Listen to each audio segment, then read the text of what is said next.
This is very special to me because of our relationship. I just want to jump right into it.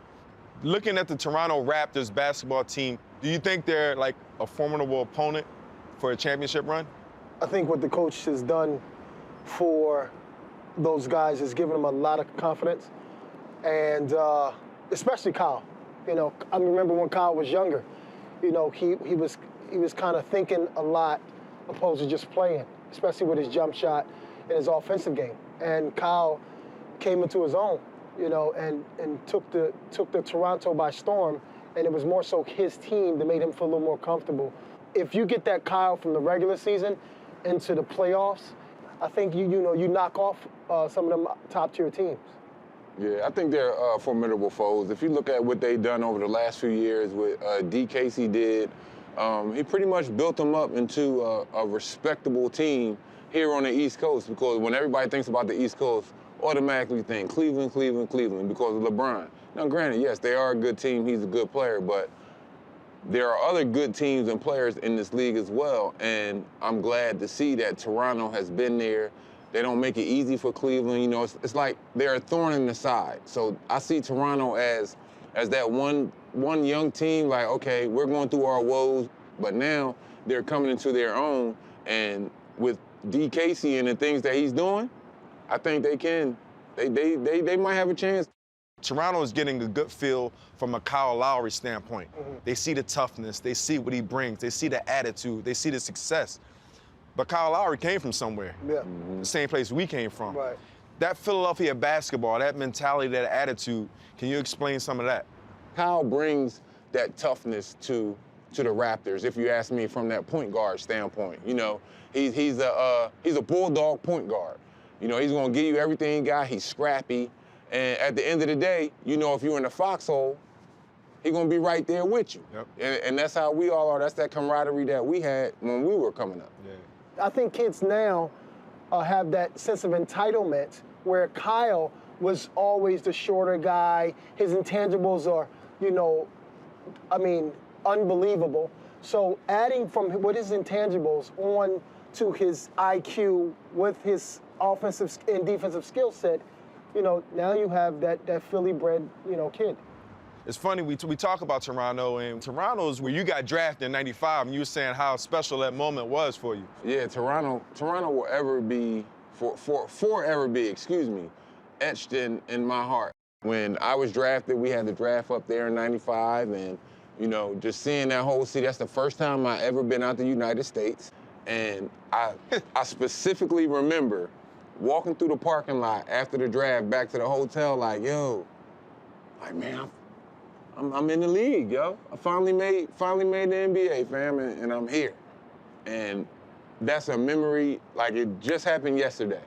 I'm gonna put a swing to it because just how you have that fond memory of Toronto in your heart, this man was a free agent, had an opportunity to go to Toronto. I went to dinner and everything, and this man closed the door on Toronto.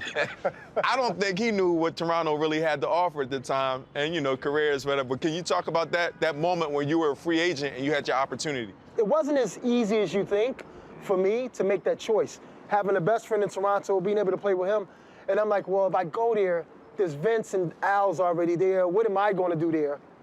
Whereas though I'm in Houston and they love me and I'm only sharing a spotlight with one person. So for me, you know, it was tough, but, you know, the destiny, you know, kept me in Houston.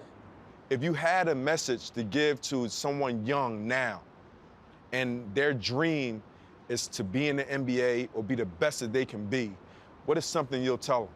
I would say, and like I say to my son every day I take him to school, don't skip the process, right? Don't think about NBA. Think about tomorrow's game. You know what I mean? Think about practice. Think about extra shots. Think about those things first, and let your game, let your hard work get you there. Yep. What about you, Rasheed? You'll get in what you put out. That hard work sooner or later will pay off. You know, you might not be the sharpest tool in the shed, but that hard work, it'll pay off. So I want to show you something that somebody sent this to me, and I just want to show it to you guys. And tell me what you think about that. It takes me back, man. It takes me back to, you know, the days that we had in the gym. And looking at that picture, it's more of the family sessions, the family times outside of that.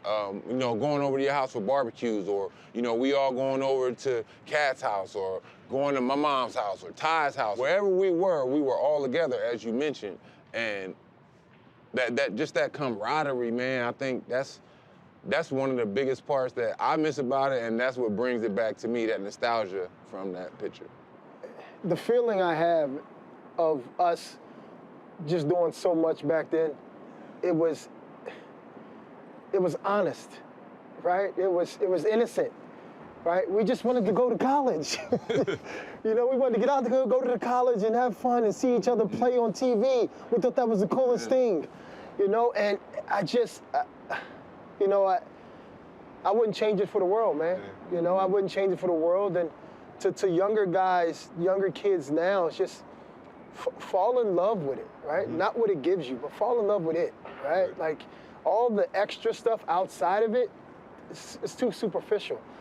You know, the basketball, right? Like, if you fall in love with basketball, it will fall in love with you. Sad news from the NBA. Former Toronto Raptor Rasual Butler has died in a car crash. The 14-year NBA vet was 38 years old. One last thing, and I'm going to spring it on you. I talk about Philadephia basketball, and more so our generation. You know, we lost one, Rasual Butler. Yeah. Good brother. Yeah. You know, it's very tough. You know, for me, Rash, myself, and Rasual, we about a year ago, we stepped out. Not too long ago. We stepped out, and we had a great time, you know, and I'm still in shock. The first day I cried a lot. There's no words. I wouldn't want anything to happen to none of us, you know, and it's too early. It really hit home for me. When one of us, our age, our era, when one of us fought, that hurt me when I heard that. I didn't believe it, yo. I mean, it's still hard to accept now, but yo, I miss Bop, yo. And Rasual was the guys, he looked up to us, and we molded him. Word.